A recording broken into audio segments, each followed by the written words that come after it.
সুপ্রিয় শিক্ষার্থীবৃন্দ, ideal coaching সুলতান Ahmed road Khulna শাখার পক্ষ থেকে তোমাদের সবাইকে স্বাগতম।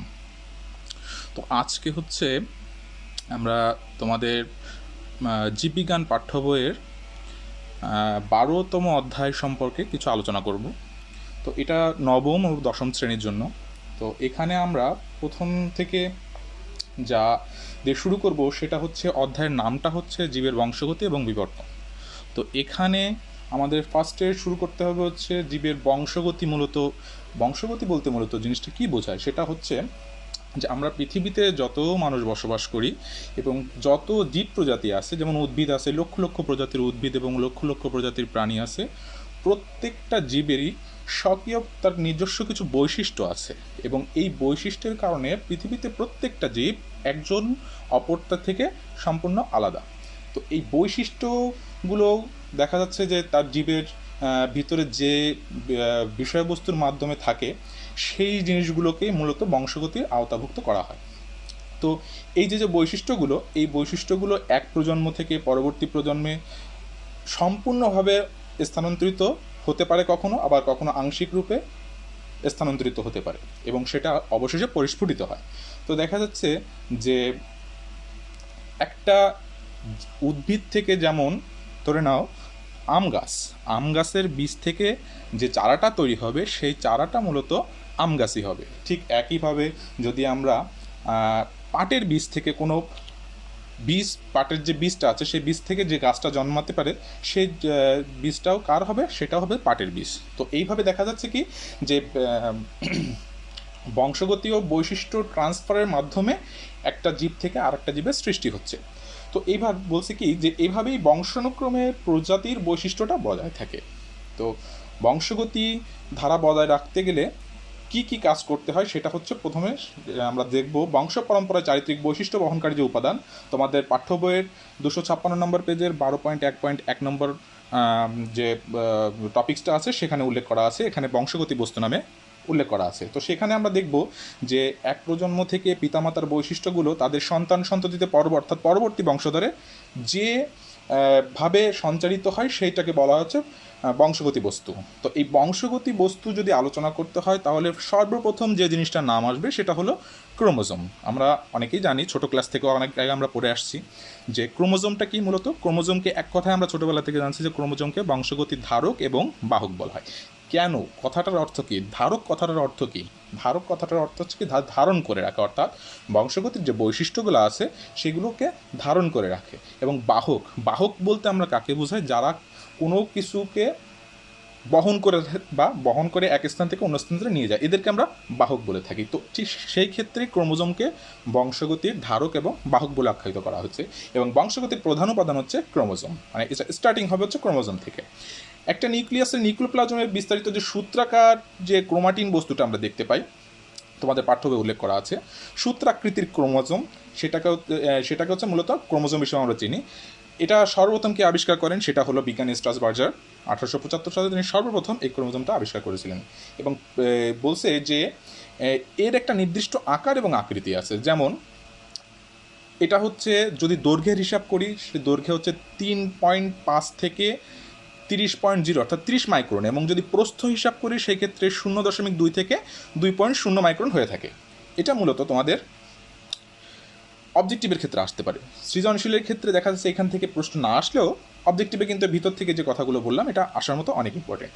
তো এবার 12 অধ্যায়ে এবছর অর্থাৎ 2020 সালে এসএসসি পরীক্ষায় এই অধ্যায়টা থেকে প্রশ্ন আসছে, বাট খুব কম। দেখা যাচ্ছে জ্ঞানমূলক এবং অনুধাবনমূলক প্রশ্নে সেখানে আসছে। তো দেখা যাচ্ছে যে 2021 অর্থাৎ 2021 সালে যে সকল এসএসসি পরীক্ষার্থী পরীক্ষা দিবে তাদের ক্ষেত্রে 12 অধ্যায়টা অনেকটা ইম্পর্টেন্ট। তাই এটা দিয়ে তোমাদের শুরু করলাম। এখন যতটুকু সম্ভব আমি চেষ্টা করব বোঝানোর জন্য।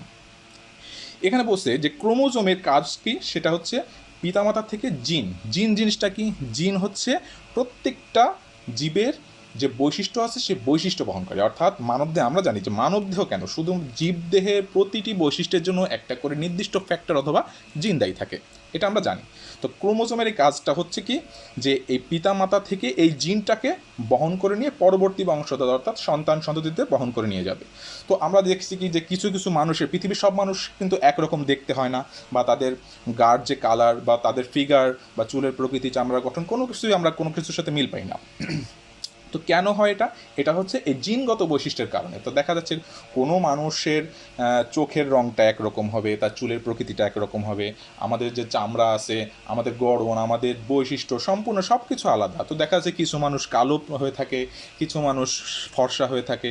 তো এই প্রত্যেকটা বৈশিষ্ট্যের জন্য আবার কিছু কিছু মানুষ আছে যারা লম্বা হয়ে থাকে, কিছু মানুষ আছে খাটো হয়ে থাকে। তো এই প্রত্যেকটা জিনিসের জন্য আমরা কিন্তু জিনকে দায়ী করে থাকি। কারণ কি, এই বৈশিষ্ট্যগুলো কী দ্বারা নিয়ন্ত্রিত হয়? সেটা হচ্ছে জিন দ্বারা নিয়ন্ত্রিত হয়। তো এই ক্ষেত্রে আমরা ক্রোমোজোমকে যদি দেখি, তাহলে সেই ক্রোমোজোমের মূল টার্গেট বা কাজ হচ্ছে বংশগতির ধারাকে অক্ষুণ্ণ রাখা, অর্থাৎ এক প্রজন্মের ধারাকে পরবর্তী প্রজন্মে বয়ে নিয়ে যাওয়ার যে প্রবণতা, এটা হচ্ছে কার ভিতর থাকে? সেটা হচ্ছে ক্রোমোজোমের ভিতরে। এই কারণে ক্রোমোজোমকে বংশগতির ভৌতভিত্তি বলে আখ্যায়িত করা হয়। এটা একটা খুব ভালো প্রশ্ন, কেন ক্রোমোজোমকে বংশগতির ভৌতভিত্তি বলে আখ্যায়িত করা? এটা একটা ভালো প্রশ্ন, অনুধাবনমূলক কোশ্চেনে আসতে পারে। তো এখানে হচ্ছে আমাদের আজকে ক্রোমোজোমের কথাটা মোটামুটি শেষ করলাম ক্রোমোজোম সম্পর্কে। আর তোমাদের হচ্ছে এর পরবর্তী যে ক্রোমোজোমের পরে বংশগতি বস্তুর ভিতরে যে গুরুত্বপূর্ণ অংশটা আছে, সেটা হচ্ছে ডিএনএ। অর্থাৎ ক্রোমোজোমের পরে হচ্ছে ডিএনএ। এখানে তোমরা দেখতে পাচ্ছ যে এরপরে এখানে বিতে হচ্ছে ডিএনএ আছে। এই ডিএনএটা দিয়ে হচ্ছে আমরা শুরু করব আজকে, এবং ডিএনএটার মাধ্যমে শেষ করার চেষ্টা করব, কারণ ভিডিওটা বেশি দীর্ঘায়িত করা সম্ভব হচ্ছে না। আচ্ছা, এখানে হচ্ছে ডিএনএর পূর্ণরূপ হচ্ছে ডিঅক্সিরাইবো নিউক্লিক অ্যাসিড। এবার প্রশ্ন, এটা কি কি দ্বারা গঠিত এবং গঠনটা কেমন? সেটা হচ্ছে এর দুই সূত্র বিশিষ্ট পলিনিউক্লিওটাইডের সর্পিলাকার গঠন। এখন দুই সূত্র মানে কি? দুইটা সূত্রের সমন্বয়ে যে পলিনিউক্লিওটাইড, তার একটা সর্পিলাকার গঠন। একটি সূত্র যদি না থাকে তাহলে অপর সূত্রের কোনো মূল্য নেই, কারণ এটা একটা সূত্র অপর সূত্রের পরিপূরক। পরিপূরক কথাটা মানে কি, যে একটা সূত্র ছাড়া অন্য সূত্রে কখনো পরিপূর্ণতা লাভ করতে পারবে না। তো এতে কি আছে? এতে আছে 5 কার্বন বিশিষ্ট শর্করা আছে, নাইট্রোজেন গঠিত বেস বা ক্ষার আছে। এই নাইট্রোজেন গঠিত বেসকে অনেকে আমরা বলে থাকি 2 ভাগে ভাগ করা যায়, আবার এর টোটালে মোস্ট প্রবাবলি দেখা যায় 4টা পার্ট আছে বা 4টা ভাগ আছে। তো দেখা যাচ্ছে কি যে দুটো জিনিস আমরা এর থেকে পেতে পারি নাইট্রোজেন গঠিত বেস, সেটা হচ্ছে একটা হচ্ছে পিউরিন বেস আর একটা হচ্ছে পাইরিমিডিন বেস।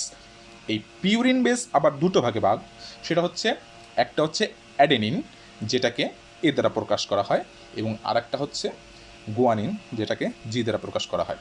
তো এটা হচ্ছে পিউরিনের অন্তর্ভুক্ত। এবং আরেকটা আছে পাইরিমিডিন বেস, যেটাকে বলা হয় নাইট্রোজেন বেস পাইরিমিডিন বেস। এই পাইরিমিডিন বেসটাকে আবার 2 ভাগে ভাগ করা যায়, সেটা কি?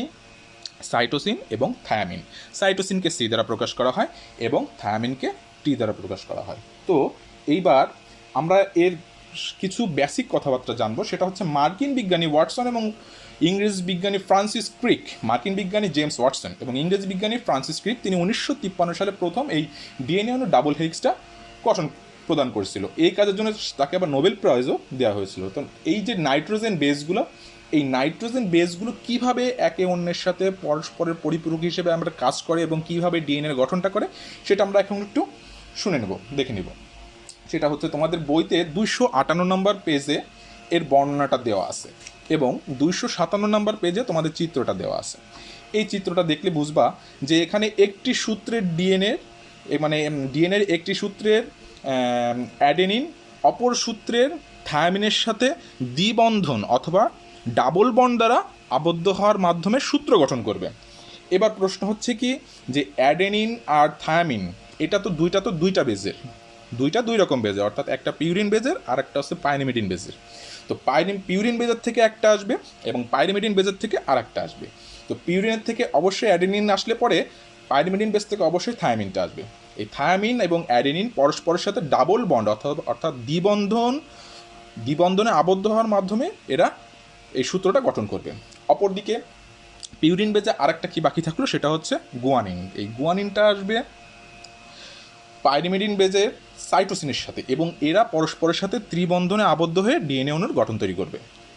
তো আমি যতটুকু সম্ভব একটু বোঝালাম, এরপরে একটু খালি ভালো করে শুনে নাও। সেটা হচ্ছে এই বন্ধন সর্বদা একটা পিউরিন এবং পাইরিমিডিনের মধ্যে হয়ে থাকে, এটা আমরা জানি। তো দুটি সূত্রের একটি অন্যটির পরিপূরক, কিন্তু এদের পরিপূরক যদিও ঠিক আছে, কিন্তু এরা একরকম না, কিন্তু অর্থাৎ এদের দুইটা জিনিসের দুই রকম বৈশিষ্ট্য, দেখতেও একরকম হলে পরে বৈশিষ্ট্যগুলো আলাদা।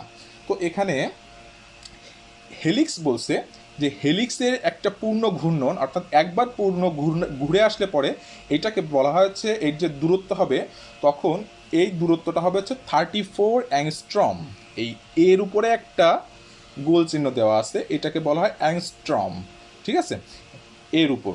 আচ্ছা, এ হচ্ছে দৈর্ঘ্যে আসবে এটা, এবং একটা পূর্ণ ঘূর্ণনের মধ্যে 10টা নিউক্লিওটাইড থাকবে, অর্থাৎ ঘূর্ণনটা যখন সম্পূর্ণরূপে একবার ঘুরে আসবে তখন 10টা নিউক্লিয়ার তার ভিতর থাকবে।